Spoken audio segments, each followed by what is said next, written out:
Welcome to part second of chapter third coordinate geometry. Student, मैं समझता हूँ कि जो मेरे फर्स्ट लेक्चर था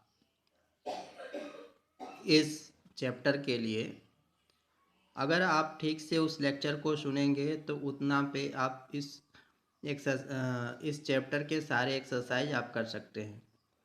फिर भी मैं नेक्स्ट एक्सरसाइज शुरू होने से पहले मैंने चाहा कि आपको एक शॉर्ट रूप में उस एक्सरसाइज से संबंधित चीज़ों को समझा दूं और उसके बाद एक्सरसाइज 3.3 आपके लिए दूं, आप उसको सॉल्व करें। ये लास्ट एक्सरसाइज होगा स्टूडेंट। जैसा कि मैं आपको बताया था, बहुत छोटा सा चैप्टर है। आप ये कह सकते हैं कि ये चैप्टर सिर्फ इंट्रोडक्शन के रूप में आपके बीच आया है।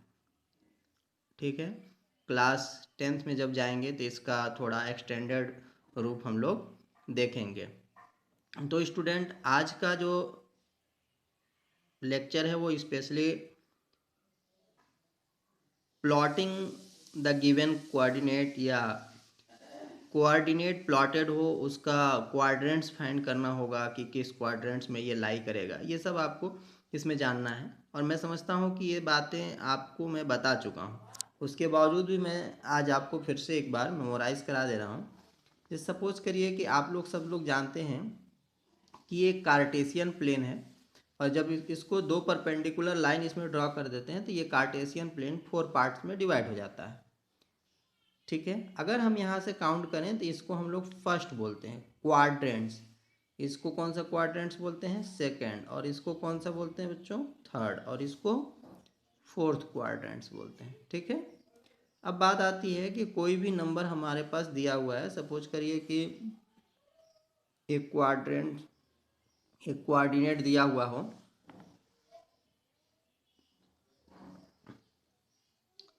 3, -5 और इसको हम लोगों को बताना है ये कौन से क्वाड्रेंट्स में ये लाई करेगा और फिर इसको प्लॉट करना है। तो आपको मैं बताया हूँ कि इसमें जो भी होंगे तो एक्स भी प्लस देगा और वाई भी क्या देगा? प्लस देगा। तो ये प्लस प्लस हो गया। इसमें एक्स माइनस देता है और वाई क्या देता है? प्लस देता है। क्यों? क्योंकि देख सकते हैं यही दोनों तो इसमें नंबर है, तो ये माइनस प्लस हो जाएगा। इसमें जब जाएंगे तो ये एक्स भी माइनस देगा और वाई भी देगा माइनस, तो माइनस माइनस हुआ। इसमें एक्स प्लस देगा और वाई क्या देगा? माइनस देगा स्टूडेंट। तो आप देख ले रहे हैं कि फोर्थ में क्या चलता है? प्लस और माइनस। तो फोर्थ में प्लस और माइनस, इसमें भी फर्स्ट वाला प्लस है, सेकंड वाला माइनस है। इसका मतलब ये फोर्थ क्वाड्रेंट्स में लाई करेगा। ठीक है, अब ये कहाँ होगा? ठीक है, तो आप सबको पता है कि सबसे पहला जो कोऑर्डिनेट होता है वो यक्स को इंडिकेट करता है और उसके बाद सेकंड वाला जो होता है वो वाई को इंडिकेट करता है। ठीक है, तो इसका मतलब ये हुआ कि ये एक्स पे 3 है और वाई पे कितना है? -5 है।